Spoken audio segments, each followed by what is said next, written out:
Hello everyone, today we're going to solve question 1 of chapter 2 physics 1.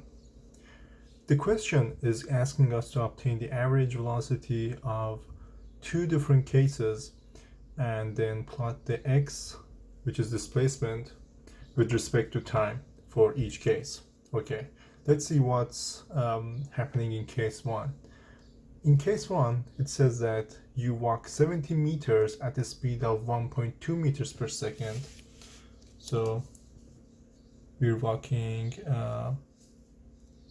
starting from a certain point, walk for 70 meters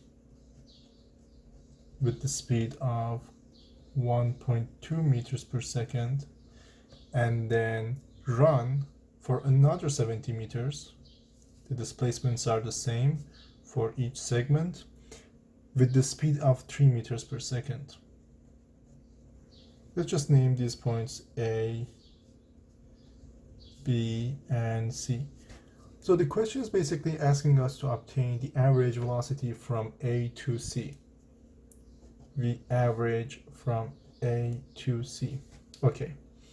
Now by definition, we know that the velocity average equals to displacement over time. The displacement from A to C, let's just write it as delta x AC divided by delta t AC, which is the time that it takes to move from A to C. Okay, now all we need to do is to just obtain the displacement from A to C and the time that it takes to move from A to C. Let's start with the displacement. Displacement from A to C, how do we obtain it? Delta x AC. Well, actually from the sketch that I just draw here, it is clear that the displacement from A to C can be obtained as displacement from A to B plus displacement from B to C. So it's just going to be 70 plus 70, which is going to be 140 meters. Okay, we got the delta x AC. Now how about delta t AC? How do we obtain the time that it takes to move from A to C? Well, one thing that we can actually say is that the time that it takes to move from A to C equals to the time that it takes to move from A to B plus the time that it takes to move from B to C. In other words, I can say delta TAC equals to delta TAB plus delta TBC. Okay. Now all I need to do is to just obtain the time that it takes to finish each segment of this movement. Now, how do we obtain it? We have displacement and we have the velocity or speed. How should we obtain the time? Well, actually we can obtain time using these two information by actually using this equation. Let me show you how. So I'm going to write the average velocity from A to B equals to the displacement from A to B divided by the time that it takes to move from A to B. Okay? Now if I replace the values that I know, the average velocity is 1.2 meters per second is equal to the displacement from A to B, 70 meters, divided by the time, which is unknown. That's what we're looking for. Okay, now by rearranging this equation, I can say delta TAB is equal to 70 over 1.2, which is going to be equal to 58.33 seconds. That's it. We obtain the time that it takes to move from A to B. We're going to do the exact same thing for B to C to obtain the time that it takes to move from B to C. Okay, I'm just going to write average velocity from B to C now equals to the displacement from B to C divided by the time that it takes to move from B to C, which is going to be like the velocity from B to C is 3 meters per second equals to displacement 70 meters over the time that it takes to move from B to C. Okay, now we can say delta TBC actually is equal to 70 over 3, which is going to be equal to 23.33 seconds. Okay, nice. So we have the time that it takes to move from A to B, and we have the time that it takes to move from B to C. Now using these two values, I can just replace it here, and then we will have delta TAB equals to 58.33 plus 23.33, which is actually equal to 81.66 seconds. There we go. We have the time that it takes to move from A to C, and we have the displacement from A to C. Using these two, now I can obtain the average velocity from A to C as 140 divided by 81.66, which is going to be equal to 1.71 meters per second. That's it. We were able to obtain the average velocity from A to C. In the next part of the question, you're asked to plot x versus t, or displacement versus time. Okay. The horizontal axis, let's assume this is t, time, and the vertical one is x. Okay. If you imagine that when we start at point A, t is equal to 0, so it means that the time when we're at point A is 0, and also the displacement at point A is 0, which is a correct assumption. We can say that at point A, t is equal to 0 and also x is equal to 0. So point A will be on the origin of xt plane. So this is where point A is. Point B is 70 meters to the right of point A. So we can say that the x value of point B is positive 70. Okay, positive 70 for the x component of B. And also we can say that by looking at this, we can say that the time that it takes to move from A to B is 58.33 seconds. So t equals to this when we reach to point B. Okay, so we have 58.33 there. Now all we need to do is to just, this is the the vertical component, and this is the horizontal component in xt plane for point B. There we go. We have point B somewhere here, and then for point C we do the same analysis. It takes 140 meters to move from A to C. So the x component of C is 140 meters, and the time that it takes to move from A to C is equal to 81.66 seconds. So we have 81.66 seconds for the time. Then we will have something like this. Okay, and this is point C. Now, so far we've obtained the position of A, B, and C on xt plane. How about the rest of the movement? Should we draw straight lines between A and B and B and C, or is it going to be a curve or something like that? The answer is that we have to connect these points with straight lines. Let's see why we have to do this. Why we have to use straight lines to connect these points together. The reason is that, as you can see in the question, we have constant velocities moving from A to B and B to C, meaning that the slope of the curve in xt plane, which is actually indicating the velocity, shouldn't change. So for A to B, we have a constant slope of 1.2 meters per second, And from B to C, we have a constant slope of 3 meters per second. That's why we're going to use straight lines. If the velocity was varying over time, then obviously these straight lines will turn into curvy lines. But in this question, we will just have straight lines. And the last part of the question is asking us to indicate how the average velocity is found on the graph. So the question is asking us to indicate the average velocity from A to C in this graph. Again, going to my previous point, the average velocity is the slope of the line connecting A to C in the XC plane. So all we need to do is to just draw a straight line from A to C, okay? And the slope of this line will be the average velocity from A to C, okay? So average velocity is just the slope of the line connecting A to C, and that's case 1. Now let's move to case 2.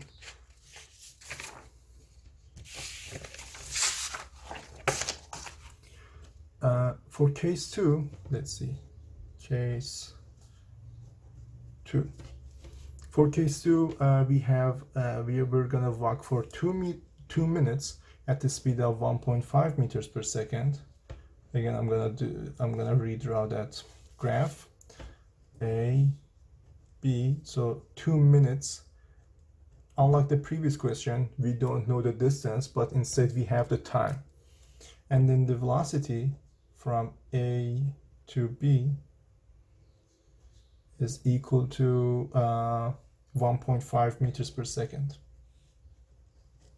And from B to C, we're going to run 2 minutes. Again, we don't know the distance, we just know the time, with the velocity BC equals to 3 meters per second. Okay, now the question is asking us to obtain the average velocity from A to C. Again, what I'm going to do is that I'm going to write the average velocity from A to C as the displacement from A to C divided by, oops, I don't need to draw this bar here. The displacement from A to C divided by the time that it takes to move from A to C. Okay. Oops. Okay.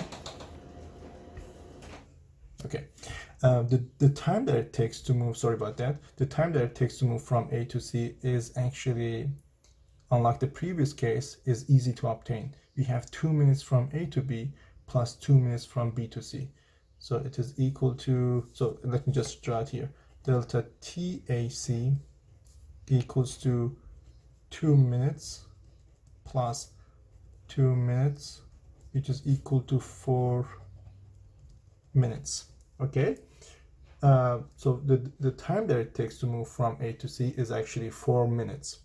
But at this point, we have to be careful that we've obtained the time in terms of minutes, but the question is giving us the velocity and everything in terms of seconds or meters per second. So in order to make sure that everything, like all the units are consistent with each other, we have to convert this into seconds, and which is really easy because each minute is 60 seconds. So this is going to be equal to 4 times 60 seconds.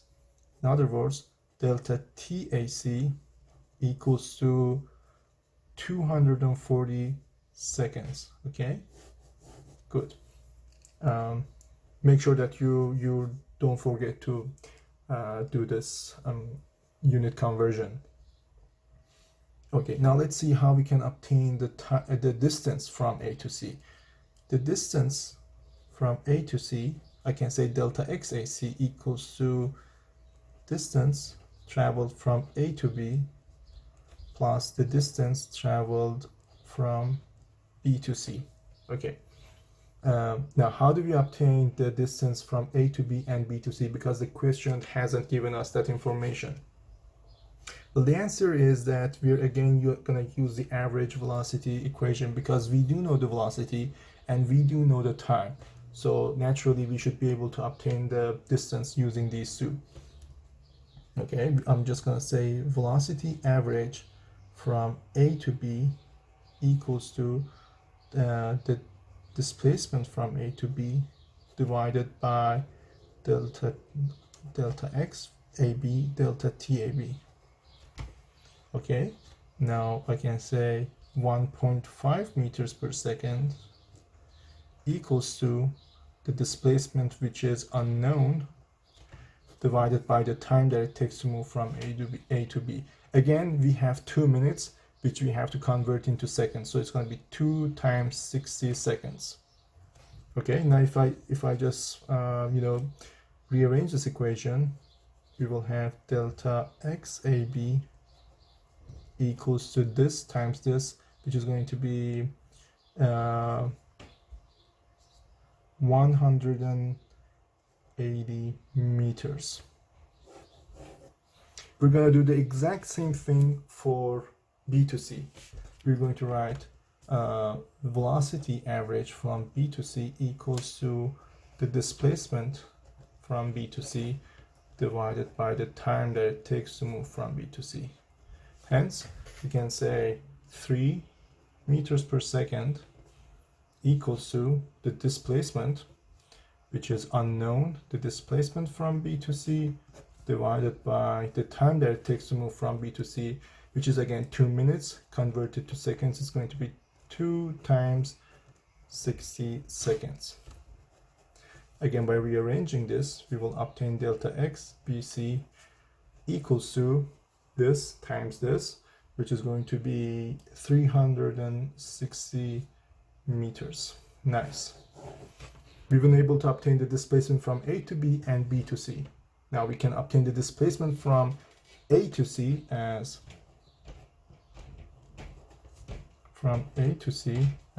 this plus this, which is going to be 360 plus 180 equals to 540 meters.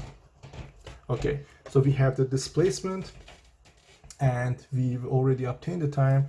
Now it's ready. We are ready to use the average velocity equation to obtain the average velocity from A to C. 540 divided by 240, which is going to be equal to, let me do the math here.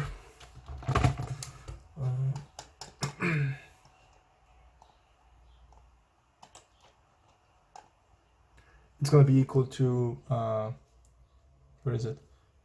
2.25 meters per second. There we go. We were able to obtain the average velocity from A to C for case 2 as well. Again, we can draw the XC graph very similar to what we did for the previous question. T, X, A will be on the origin. B is 2 minutes away from A, which is 120 seconds. Remember the time that it takes to move from B to C, from A to B is 2 times 60 seconds, which is going to be 120 seconds. And from B to C, again, it's going to take another 120 seconds. So in total, we're going to move from A to C in 240 seconds.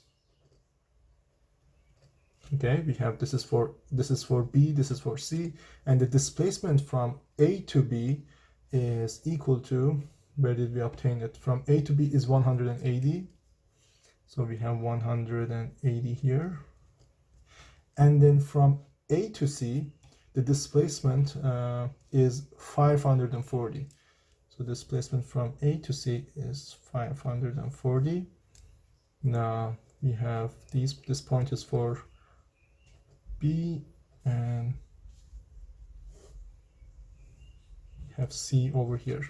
Okay, again with the same reasoning, I can say that the rest of the the plot is going to be straight lines connecting B to C and A to B here. And the average velocity from A to C is again the slope of the line connecting A to C. So the slope of the line that I just drew is going to be the average velocity from A to C. There we go. We just solved question number 1.